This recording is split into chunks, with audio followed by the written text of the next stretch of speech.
In this video, you will first get help to spot your blind spots. As an important part of this, we will investigate feedback, as this will make it easier for you to see what you need to work with to reach your goals and your great vision. Do you remember this drawing? Next in the video, you will investigate your stories that you tell yourself to find the ones where you put yourself in a fixed mindset. In doing so, we will build on your learnings from fixed and growth mindset from the video about setting clear goals. After helping you spotting where you have a fixed mindset or a story that doesn't work well for you anymore, I will help you to change it to release your potential. However, just one word before we begin. According to the nature of this kind of work, it is important to say that a lot of us need somebody to talk to when we are working with this kind of deeper, reflective work. It is obvious we can't coach ourselves. So do have this in mind, because you might get new insights through the video that you need to discuss with other people. Or maybe you need input on what your blind spots and development areas could be, because you don't really know what you should work with. So remember to watch this video in a pace and in an order that fits your process. And remember, you are not alone.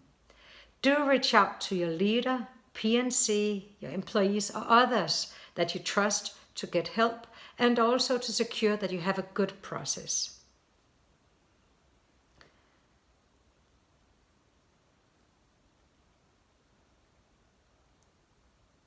Feedback. First, I will now share a short story. Then I will look at reactions to feedback with the brain in mind. And then I will give you some specific advice so you can ask for feedback in a really good way. A leader had a difficult situation with an employee, since the employee stated that she was not important or didn't feel as important as others in her team, and it affected her motivation. The leader didn't recognize this picture at all, so he went back to the employee and investigated the issue further. Through that talk, it became clear to both the leader and the employee that the feeling came from the leader's morning ritual. The leader knew that it was important to say good morning to the team, so every day he went by the team's office, put his head into the room and said his good morning. But since the employee sat behind the door, she never saw his face like the rest of the team. This was something that the leader had never thought about. It can seem silly, I know, and the employee can come across as being too sensitive.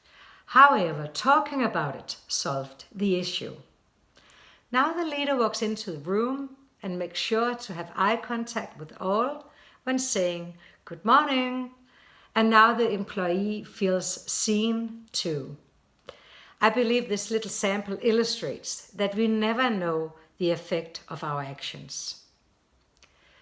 Even when we are having the best intentions, we need to engage in dialogue and feedback if we want to truly know how our words and actions affect others around us. It's especially clever to ask others for feedback when we want to grow, and in this case, reach our goals and our compelling vision. But we might not feel comfortable with feedback, and since this can be the most important thing to grow, this is where we will begin. When someone comes and asks you, would you like some feedback? It might appear to be a really nice gesture looking from the outside. And of course, we do what is expected of us. We say yes, and maybe yes, thank you. However, a lot of us don't feel well when it happens. We might assume from experience that it's going to be a negative experience. We might begin to worry about what is going to hit us next. And when we look into how our brain works, it makes sense. Let's take a look at our scarf model.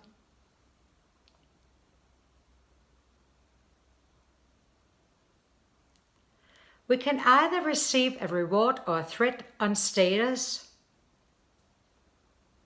certainty, autonomy,